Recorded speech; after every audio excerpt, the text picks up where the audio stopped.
मेरे आका दो जहां सल्लल्लाहु अलैहि वसल्लम के गुलामों, रब्बे कायनात ने फरमाया बल तुसिरूनल हयातद दुनिया, बल्कि तुम दुनियावी जिंदगी को तरजीह देते हो। वल आखिरतु खैरुम व अबका, आखिरत फरमाया इससे बेहतर है और बाकी रहने वाली है। दुनिया की जिंदगी फानी और आखिरत की जिंदगी बाकी रहने वाली। तो वो उलमाए किराम फरमाते हैं कि जितना यहाँ रहना है उतनी तैयारी इस जहान के लिए होनी चाहिए, तो जितना वहाँ रहना है उतनी तैयारी वहाँ के लिए होनी चाहिए। तो ना जाने कब्रों के अंदर कितना वक्त गुजरेगा। 1400 साल पहले लोग दफन हुए थे, अभी कुर्बे क़यामत तक पता नहीं कितना वक्त गुजरेगा। तो मेरे नबी सल्लल्लाहु अलैहि वसल्लम के गुलामों फरमाया, सियाना वो इंसान है कि जो उस जहान के लिए भी तैयारी करता है कि कब्र के अंदर मैंने जाना है, वहाँ कोई बिस्तर का बंदोबस्त नहीं है, कोई लाइट नहीं है, तो फिर उस कब्र को हमेशा सामने रखता है। प्यारे आक़ा दो आलम सल्लल्लाहु अलैहि वसल्लम ने फरमाया, लज़्ज़ात को तोड़ देने वाली मौत को कसरत से याद करो। फरमा उसको कसरत से याद करो। अम्मी आयशा सिद्दीक़ा रज़ी अल्लाह ताला अन्हा से किसी ने पूछा दिल की सख्ती, उसने कहा मेरा दिल सख्त हो गया है, ये क्या वजह है? फरमाया तुमने मौत को बुला दिया है। अगर मौत को याद करते तो तुम्हारा दिल नरम होता, तो दिल सख्त इसलिए तुमने मौत को बुला दिया है। अब्दुल्ला इब्ने मसऊद रज़ी अल्लाह ताला अन्हु फरमाते हैं कि दुनिया की जो जीनतें हैं, रंगीनियां हैं, ये हमें पहले मिल गई तो आखिरत ओझल है, गायब है, इसलिए जो चीजें पहले मिल गई उनको हमने पसंद कर लिया, तो जो बाद में मिलने वाली हैं उनको छोड़ दिया, उनकी तरफ को इतनी तैयारी नहीं है। शद्दाद बिन औस रज़ी अल्लाह ताला अन्हु रवायत करते हैं कि प्यारे पैगंबर सल्लल्लाहु अलैहि वसल्लम ने फरमाया, अल कय्यिसु मन दाना नफ्सहु व अमिला लिमा बअदल मौत।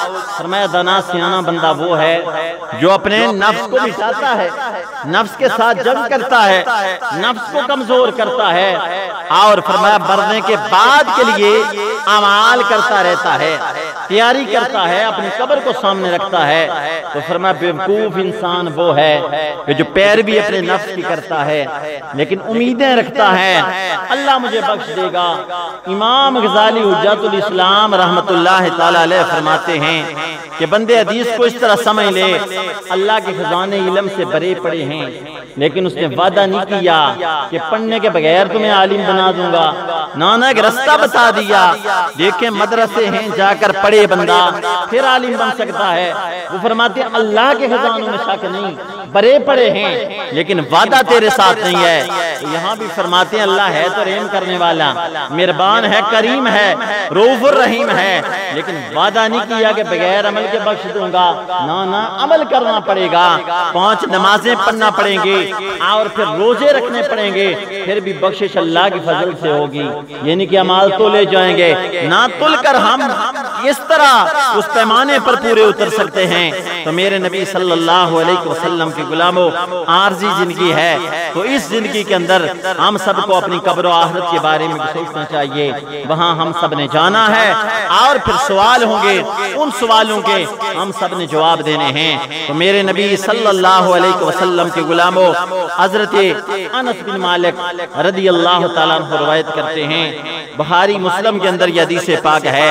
कहने लगे कि कोई औरत सरकार की बारगाह में आई, देखें उन लोगों को आखिरत के बारे में कितनी फिक्र थी।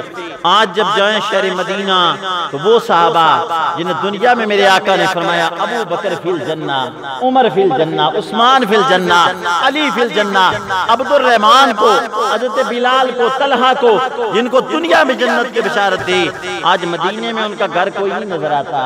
अगर नजर आती हैं तो जन्नतुल बकी में उनकी कब्रें हैं, मुस्तफा के साथ भी आराम फरमा रहे हैं, और जन्नतुल बकी में भी सरकार के साहबा की कब्रें हैं।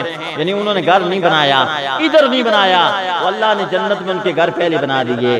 तो इधर जो बनाते हैं फिर उधर भी बनाना पड़ता है, मेहनत करनी पड़ती है, तो उन्होंने अपने घर नहीं बनाए।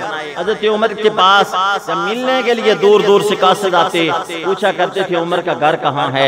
तो किसी ने कहा जो मुसलमानों का खलीफा, जो रसूलुल्लाह का खलीफा है, मुसलमानों का बादशाह है, अमीर है, उसका अपना घर कोई नहीं। अगर तलाश करना है तो कहीं रब के घर में सोया होगा। तो जाकर देखते, कभी तो दरख्त के नीचे सोते और अपना हाथ सर के नीचे रखा होता, या कभी कोई ईंट होती और कभी मस्जिद में सोए होते। तो आवाज आती, इन्होंने अपने घर नहीं बनाए, अगर बनाए हैं तो दुनिया में रब के घर बनाए हैं, मसाजिद बनाई हैं, तो अल्लाह ने जन्नत के अंदर उनके घर बना दिए। देखे ना मेरे आपके आका दो जहां सल्लल्लाहु अलैहि वसल्लम मेराज हुई, प्यारे पैगंबर जन्नत में गए और वहां हूरों की मलका देखी। जब हूरों की मलका देखी तो वो मलका कहने लगी अपना हुस्न तकसीम करो। किसी से फरमाया जा तुझे अबू बकर दे दिया, किसी से फरमाया जा तुम्हें उमर दे दिया, जा उस्मान, जा अली दे दिया। मलका आई, उनके सरदार थे, हुस्न में भी उनसे ज्यादा खूबसूरत थी। तो वो जब आई तो फिर क्या होता है, मेरे नबी सल्लल्लाहु अलैहि वसल्लम के गुलामों, वो मलका कहने लगी, वो मलका कहने लगी मुझे भी कोई देना। फरमाया जा तुझे मैंने अपना काला बिलाल दे दिया। उसकी पेशानी पे वट आ गया, वो जूलियां कहती हैं गौर आ गई कि बाकियों के लिए अबू बकर, उमर, हसन, हुसैन, तो मैं तो मलका हूँ, इनके सरदार हूँ, मेरे लिए बिलाल है। फरमाया ये फैसला मोहम्मद ने किया है, अभी जमीन पर जाकर देखता हूँ बिलाल को भी मंजूर है या कहीं। सरकार आए तो बिलाल से फरमाया गुरु की मलका तेरे लिए वक्त कर दी। तो उनकी आंखों से आंसू जारी हो गए, कहने लगे अल्लाह के रसूल मैं हूरों का दीवाना नहीं, मोहम्मद मैं तो आपका दीवाना हूँ, मारे खाई हैं आपके लिए, कलमा आपका पढ़ा, मक्के की गलियों में घसीटा गया, हूरों का तालिब नहीं, मैं तो आपका दीवाना हूँ, आपका गुलाम हूँ। पता चल गया दुनिया में जिन्होंने इस दुनिया के साथ दिल नहीं लगाया, यहाँ घर नहीं बनाए, अल्लाह ने जल्दी उनके लिए जन्नत के अंदर घर बना दिए। तो मेरे नबी सल्लल्लाहु अलैहि वसल्लम के गुलामों, शेर खुदा रज़ी अल्लाह तआला अन्हु, हजरत अली का अपना घर नहीं था। जब निकाह भी हुआ तो आप किसी के घर में रहते थे, अपना घर कोई नहीं था। क्यों कहा करते थे दुनिया आर्जी है, वो गुजर जाएगी, उस अगले घर की फिक्र करो जो घर पक्का है, हमेशा है, मुस्तकिल है। अगले घरों की फिक्र रहती थी। और एक दिन आपने मजदूरी की, कुछ आपको खजूरें मिली, किसी ने कहा अली थोड़ी और मजदूरी कर लो, कल के लिए हो जाए। तो फरमाया कल अगर मेरे अल्लाह ने जिंदगी दी, अल्लाह रोजी भी खुद दे देगा। क्यों, जिम्मा जो अल्लाह का है, जो अल्लाह का जिम्मा है वो हमने अपने जिम्मे ले लिया। जो हमारा जिम्मा था, काम हमने करने थे, वो काम हमने छोड़ दिए। रोजी का जिम्मा अल्लाह का है। तो मेरे नबी के गुलामों कहने लगे अगर अल्लाह ने जिंदगी दी, अल्लाह रोजी भी दे देगा। तो इसलिए क्या करना है हमने, कल की इकट्ठी करके। तो मेरे नबी सल्लल्लाहु अलैहि वसल्लम के गुलामों, उनके नौकर कहते हैं सर्दियों की रातें, और फिर जब दिन होते तो हम देखा करते थे अली उल मुर्जा का जोड़ा फटा पुराना था, आओ सर्दी से आप ठिठर रहे होते, कांप रहे होते। किसी ने कहा नया लिबास तो पहन लें। फरमाया ये जैसी भी हुई गुजर जाएगी। और मेरे भाइयों, उस जिंदगी की फिक्र करो जो अगला जहान है, उस मकाम की फिक्र करो। तो उन लोगों को फिक्र रहती थी। तो मदीने में जाओ, उनका अपना घर कोई नहीं नजर आता, जन्नतुल बकी के अंदर उनकी कब्रें नजर आती हैं।